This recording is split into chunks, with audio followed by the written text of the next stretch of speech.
Here we are standing along Rock Creek in southern Klickitat County, Washington. This stream is an extremely flashy stream, which means that it frequently has flash floods in late winter, early spring, as the snow melts off and as wind and rain storms arrive.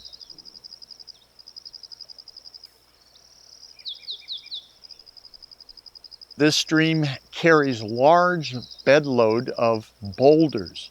And as that high water comes washing down this channel, these boulders are scattered everywhere, and it's called bedload. And as these boulders scatter, they form pools.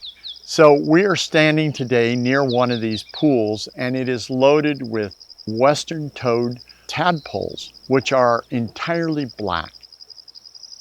And these tadpoles have some unique behaviors, one of which is they love to gather in great masses and feed on the algae blooms along the shoreline.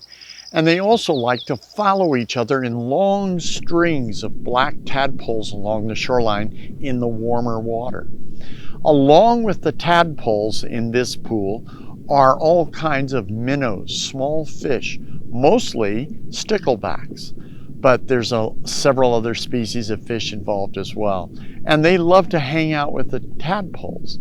And the reason is because many eyes watch for predators. And one of the predators that comes in here and frequently feeds on these tadpoles are birds like great blue herons and several duck species, as well as common garter snakes. These tadpoles are not immune from predation, but there are thousands and thousands of them. And the interesting thing is that despite the thousands of western-toed pollywogs, very few of them will ever reach adulthood. So they will metamorph, and as they metamorph, they gain their back legs and their front legs emerge, and they will be tiny, about an inch long. And that's when they're fair game for everything. Birds eat them. Other amphibians eat them, mammals eat them, and as they grow, they get larger and larger, and by the time they are to adult maturity, they're pretty much immune from being eaten by anything. And by then, there will probably be no more than a dozen or 2 dozen adults that come out of the thousands of tadpoles that are in this pond today.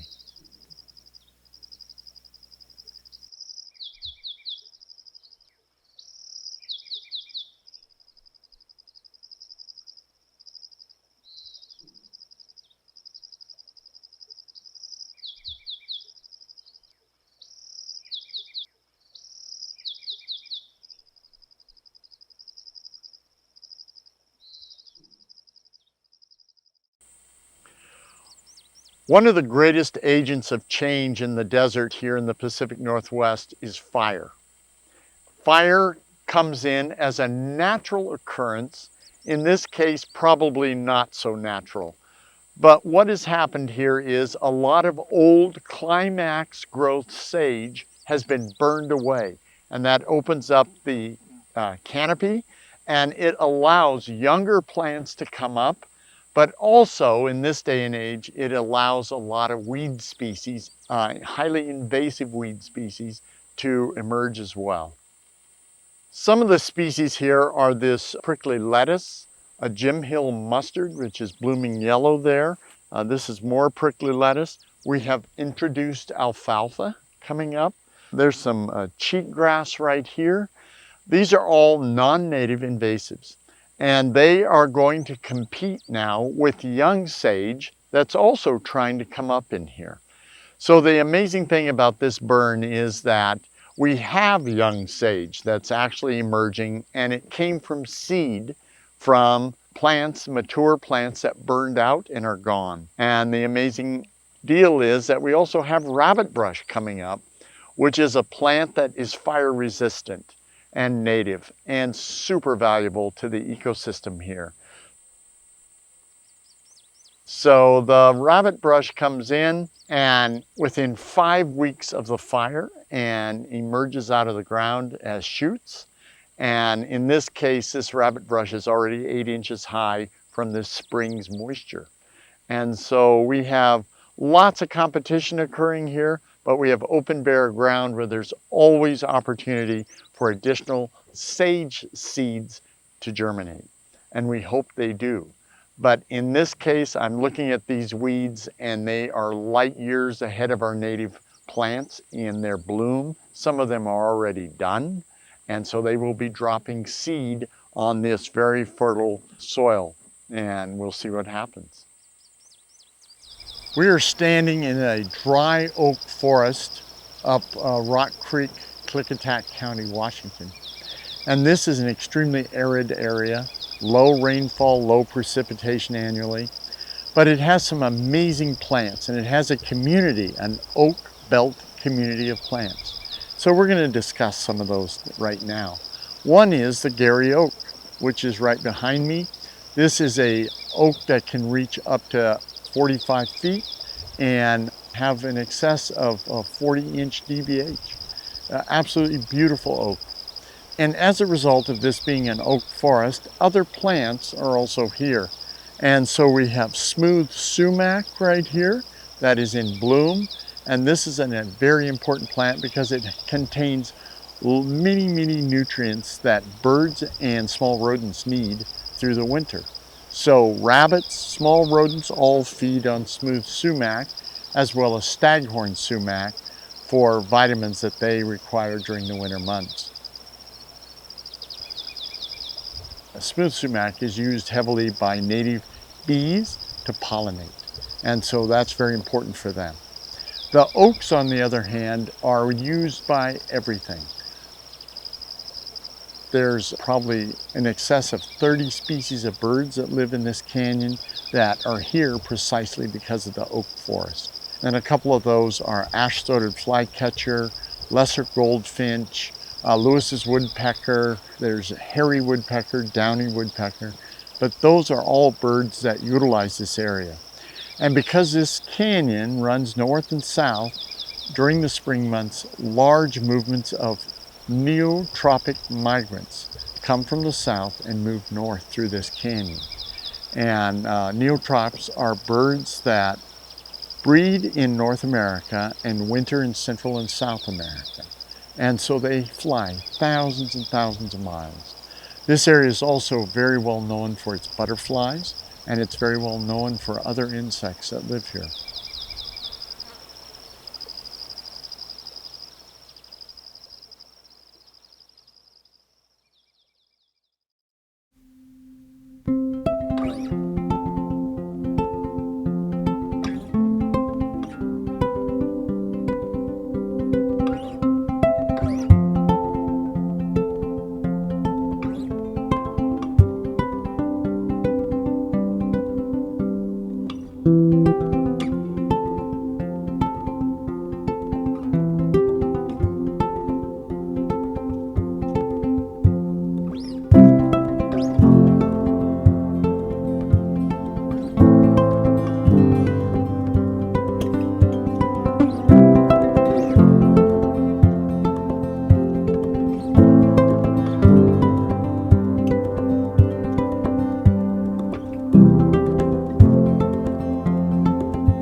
Some other plants that are also here, one is the poison oak, which has 3 leaves and grows in patches here.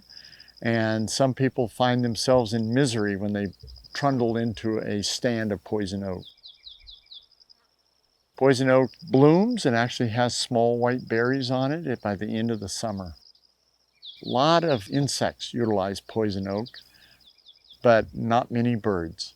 The other thing that's interesting here is dogbane, which is growing close to the ground, and right at this moment, it is in full bloom.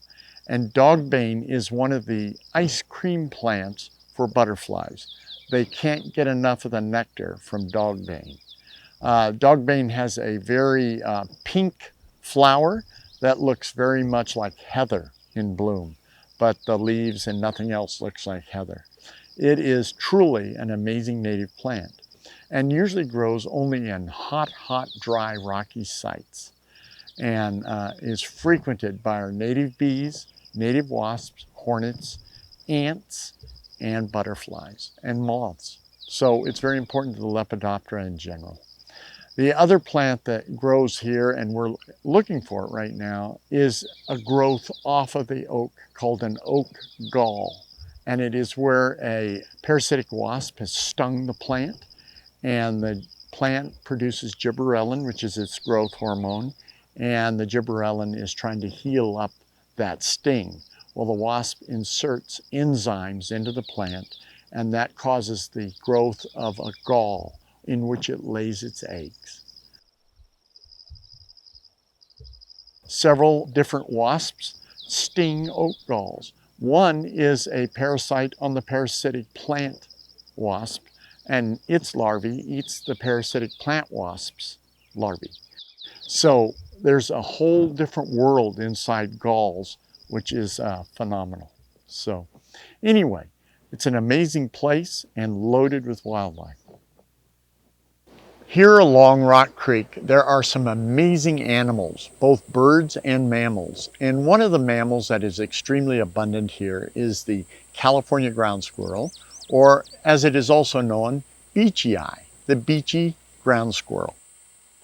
These beautiful speckled ground squirrels have a big bushy tail, and the big adults are about 12 to 14 inches long. And they're a good sized ground squirrel. But the interesting thing is they live in burrows in the ground, but they frequently climb up into trees and sit on posts or down dead trees, and they love to look around.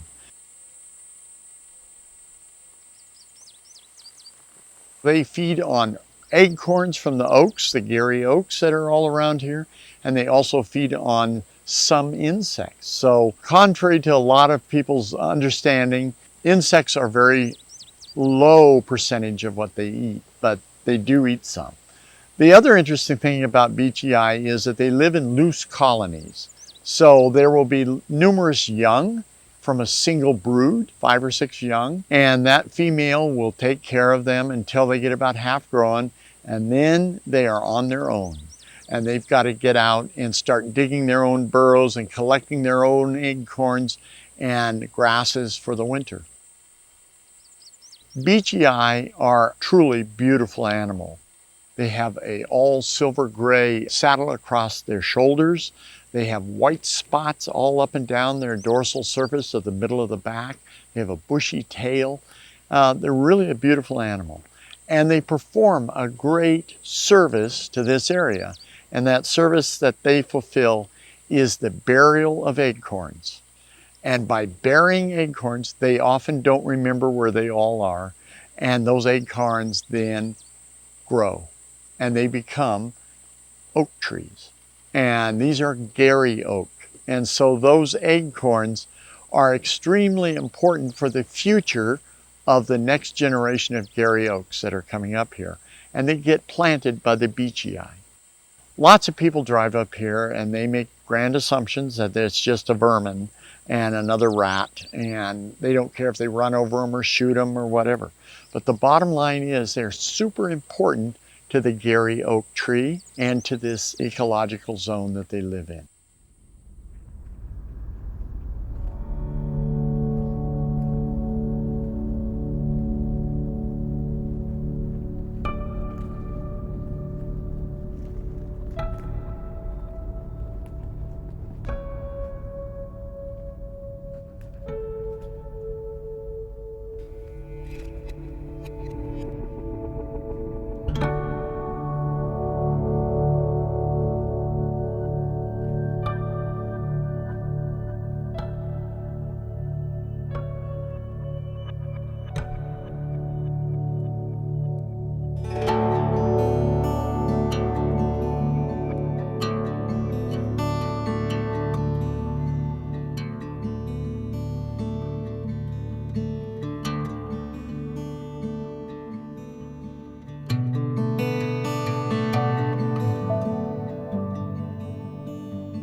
Another species that we've seen today is the lazuli bunting.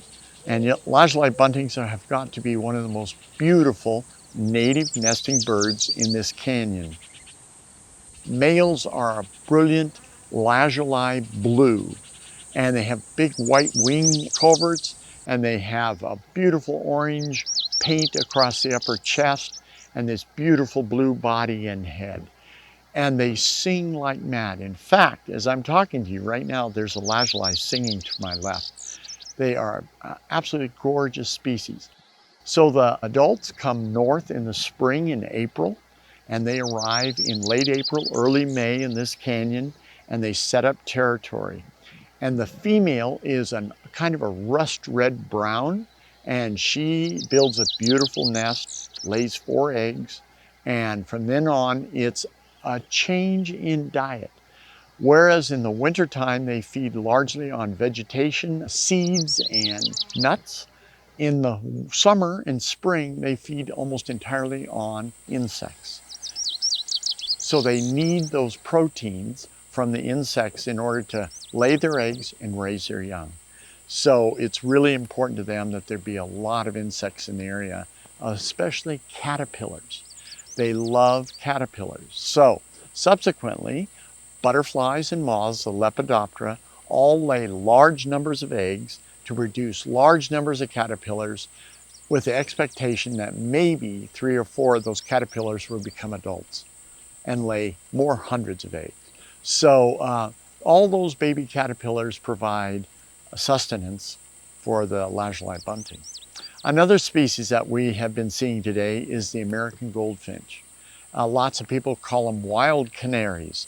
Well, they're actually a finch and not a canary. A canary is a whole different family of birds, but the American goldfinch is the state bird of Washington State, and it's absolutely beautiful bird. The males are all gold with black wings and a black cap, and they sit on top of trees and bushes and sing their hearts out.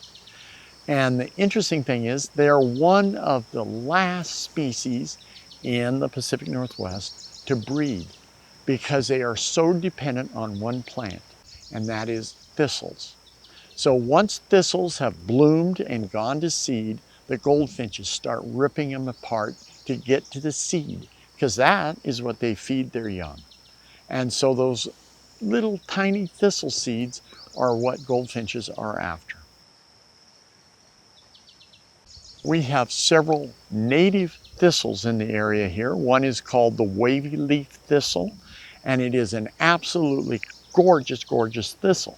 But it has a tight relationship with the American goldfinch, who depends on it. And the wavy leaf thistle is entirely dependent on bumblebees, wasps, and hornets. So everything is connected here, and we may not understand the connections of everything, but it is. And the amazing thing is wavy leaf thistles are absolutely spectacular. They have a pale lavender bloom, and they have beautiful leaves, and they're not poisonous, contrary to popular belief. They actually are edible. A lot of insects eat them, a lot of insects pollinate them.